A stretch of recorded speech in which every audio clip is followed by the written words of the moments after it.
We've been trying to get into contact with former President Nixon for about a while now regarding the Watergate scandal that is currently going on at the moment. So we have him here on a call now, and I have some questions to ask him regarding this scandal, just to get his opinion on everything and, about his involvement. You know, just because this scandal is completely controversial regarding the public, and I think myself and other people would want to know what's going on or what's happened in general. So I have some questions here, and we're just going to ask him now just because I have him on call at the moment. So I would like to say that I had no involvement with the break-in, but sadly that is not true. I helped cover up the scandal and I faced maximum punishment, leading to my resignation of office as president. that question is a big question that the public would want to know. Just because, your name is dragged into this situation. So I think that everyone would want to know what's going on. My second question would be, what were the burglars looking for or looking to accomplish with this incident exactly?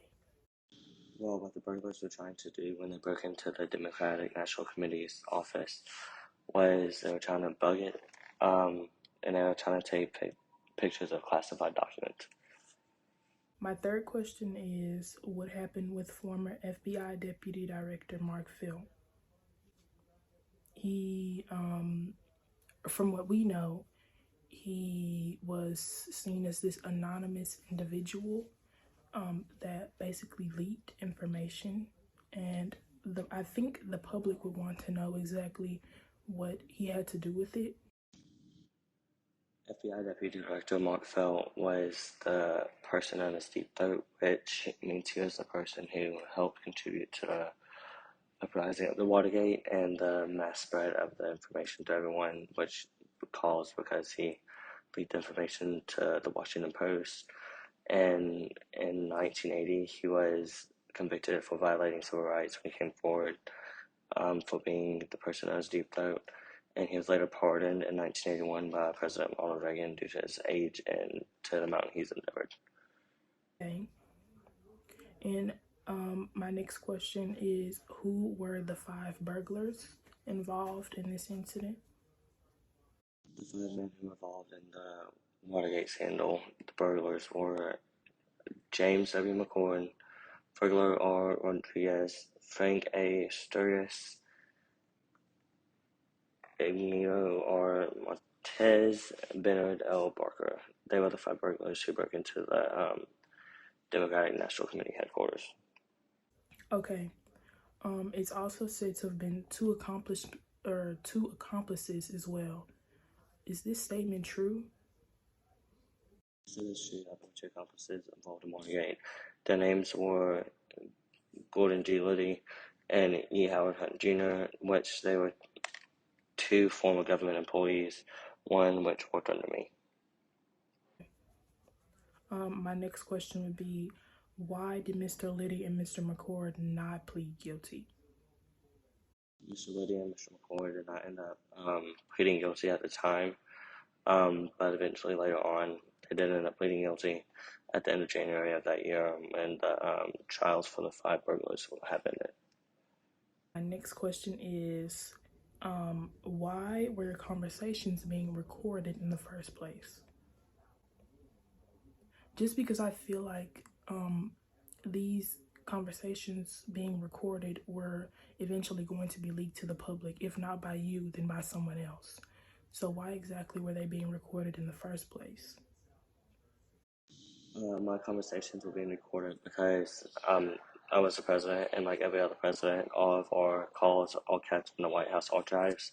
And since I had like a period missing from them, that laid so much of speculation and led deeper into the investigation of Watergate. Okay. My next question would be, when asked by the judge if you could turn over the tapes, why did you insist on giving a written summary instead? When the judge asked me if I could turn over the tapes, I refused because I knew it would lead to the fact of me being guilty of my actions. So I offered to do a written statement instead, so that I could cover myself up more and help persuade the public opinion of me and give me another chance for re-election.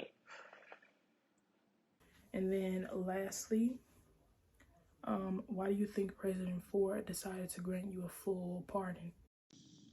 The reason why I think President Ford decided to grant me a full pardon is because America was in time of struggle. The American people felt like they had been betrayed by their own president and government, but he didn't want that to stick with the American people, so he pardoned me of my actions, which led to a period of sincerity from him, which went on to the American people to show that, hey, everyone makes mistakes. We should always give someone a second chance.